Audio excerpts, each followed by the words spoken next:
Hello. Today I'm going to show you guys a teaser for my Skyrim series and demonstrate some of the most overpowered glitches in Skyrim. Today we're going to start off with the Fortify Restoration glitch. The Fortify Restoration glitch allows you to make a potion of Fortify Restoration, drink it, and for some reason it buffs your enchanted items and their magnitude. So if you take off those items and put them back on, it locks in the effect after the potion wears off until you take them off once again.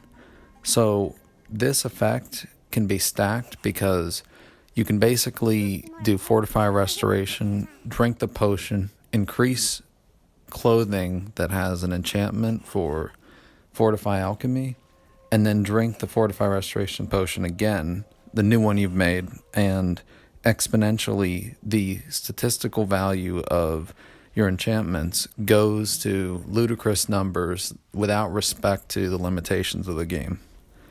So what you can do with all that is finally make a Fortify enchanting potion that will be very high beyond the limitations of normal gameplay, what you're supposed to be able to make with enchantments. So you make a couple of those and then you drink them, and you go quickly to the enchanting table. You take an item, and then you take the enchantment, the soul gem, and your enchantment you're going to want is Fortify Alchemy, because now you're going to have a permanent Fortify Alchemy item that will produce ludicrous values for any potion you make, and later on you can continually and easily make more Fortify Alchemy potions.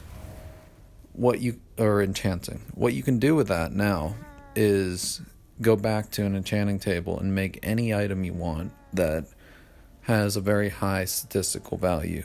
You can have Fortify Health and be virtually invincible, Fortify Magicka and obviate ever running out of magicka. You can have Fortify Carry Weight and make your own character a living warehouse. And there are just so many effects, like paralyze will allow you to hit somebody with a dagger that's enchanted, and the paralyze effect will stay basically longer than a human lifetime. It's useless, but it's kind of funny, and any effect you can think of, you can overcome the normal limitations of gameplay using this. Like, if you have, for example, 100% fortification of destruction school, with like enchanting, you have free spells. Now, that's if you're enchanting, but if you drink a potion of fortify destruction, the effect is different. You have increased damage from destruction attacks, so when you drink it and you use it in battle, you get this unique temporary ability of instantly killing anything with the destruction spell. As you can imagine, you can instantly get your alchemy up to 100, and because you have like a really high value and high magnitude potion you're making with the Fortify Alchemy gear, you can get it up to 100 and level up, and then go set it with legendary back to 15 and continually get more and more level ups. You'll notice with this character, I'm level 476, which takes a lot of resetting of your alchemy when it hits legendary. But the benefit there is that you permanently, no matter what, have 2,500 health and 2,500 magicka, irrespective of any enchantments you're wearing or not. So the Thalmor can take that because, I'm a Nord that's got the magical capacity of Shalador. Basically,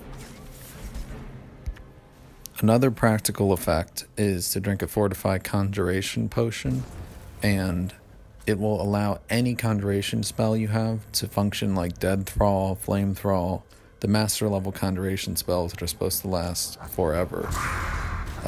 This is practical because normally with the Dead Thrall spell, it only works on humans. So the cool Draugr Death Lord, you cannot do it on. With this, though, you can do it on typical Draugr Death Lords you find and have them follow you around. However, it is glitchy, and sometimes the effect despells and you lose the followers anyway.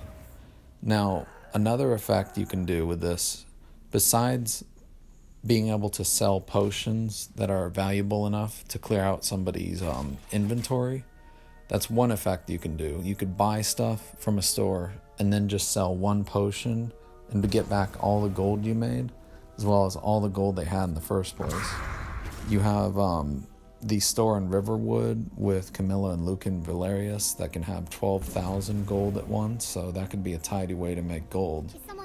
But that's just the effect of increasing your speech and making money off this glitch, as well as making high levels and making powerful enchantments. What you can do is make Fortify smithing and potions, or Fortify smithing gear, for example, and improve a weapon, and weapons have no upper limit on how effectively they can be improved. So you can have an ebony bow that does 182 million damage, set your difficulty to legendary, go up against Alduin, and win with one little trick shot. You can't do this any other way except, like I mentioned, becoming really powerful, but it trivializes the game where nothing matters because you can just have weapons that make all the combat just end instantly because people die. The same effect cannot be had with armor because there's an armor cap around 567, and that corresponds to 80% physical damage reduction. So let's say you're a new character, you're starting out, and you've just gotten out of Helgen. What do you want to do to get to do this glitch as quickly as possible? Well, you want to go acquire a little bit of gold, maybe chop some wood, go around Whiterun, and do some of the quests like punching the bard or defeating Uthgerd in a fight. Those things will give you a little bit of money. Then you can go to the alchemist in Whiterun and take training sessions. You take a training session, and the gold that you paid is deposited in her pocket. You save scum, and you make sure you've saved, and then you pickpocket her and take the gold back. So simultaneously, you're getting better pickpocketing skills, and you are acquiring levels in alchemy. Then, let's say you've stored up levels. Like you're going to level up. You go to level 2, level 3. Normally, Skyrim wants you to just keep selecting your magicka or health upgrade and go to the next level and jump straight from one to the other. There's a button combination where you can quickly just choose your upgrade for one level and then quickly exit out by pressing circle, so you only level up one at a time. And this way you can store up levels so that when you do the 5 training sessions per level, you have instantly another set of training sessions you've unlocked. Like, if you had 12 levels, you can get 60 training sessions, whereas normally you might have to get 5 and then you level up 10 times and then you only get another 5. In other words, like later on it's going to become harder to level up.